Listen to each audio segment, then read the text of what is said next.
ఈరోజు షెడ్యూల్ కులాల్లో ఉన్నటువంటి ఉపకులాల మధ్య ఉన్నటువంటి అంతరాలను సరిచేసుకుంటూ వివిధ ఉపకులాల మధ్య ఏకీకృత మరియు సమానమైన పురోగతి కోసం ఉపవర్గీకరణ అమలు చేయడానికి ముసాయిదా ఆర్డినెన్స్ ప్రతిపాదనను రాష్ట్ర కేబినెట్ ఈరోజు ఆమోదించడం జరిగింది.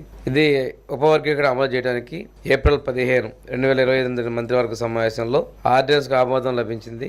అన్ని ఉపకులాల వర్గాల ఏకీకృత మరియు సమాన ప్రగతిని నిర్ధారించడమే ఈ ఆర్డినెన్స్ యొక్క ముఖ్య ఉద్దేశం. 59 షెడ్యూల్ ఉపకులాలను వెనుకబాటుతనం మరియు సామాజిక సమైక్యతల ఆధారంగా 3 సముదాయాలుగా విభజించడం జరిగింది. ఈ 3 సముదాయాల రిజర్వేషన్లను మొదటి గ్రూప్ లో 12 ఉపకులాలకు 1% రిజర్వేషను, రెండవ గ్రూప్ లో 18 ఉపకులాలకు 6.5% రిజర్వేషను, మూడవ గ్రూప్ లో 29 ఉపకులాలకు 7.5% రిజర్వేషన్ ని కేటాయిస్తూ వన్మెన్ కమిషన్ యొక్క రిపోర్ట్ ఆధారంగా సుప్రీంకోర్టు జడ్జిమెంట్ ఆధారంగా ప్రభుత్వం ఈ చర్యలు తీసుకుంది. దీనికి ఈ రోజున రాష్ట్ర కేబినెట్ ఆమోదం చేసిందండి. ఉపవర్గీకరణ కోసం 200 పాయింట్ల రోస్టర్ వ్యవస్థను కూడా అనుసరించడం జరుగుతుంది. ఇది 1 నుంచి 100 వరకు ఒక సైకిల్, 101 నుంచి 200 వరకు రెండవ సైకిల్లో ఈ 200 పాయింట్లు కూడా రోస్టర్ అమలు జరుగుతుంది. అన్ని షెడ్యూల్ కులాల వర్గాలకు విద్య మరియు ఉద్యోగ అవకాశాల్లో సమాన మరియు న్యాయమైన ప్రవేశం లభిస్తుందని, దీని ద్వారా రాజ్యాంగ లక్ష్యాలను సాధించి సామూహిక అభివృద్ధి నిర్ధారించగలని ప్రభుత్వం భావిస్తుంది.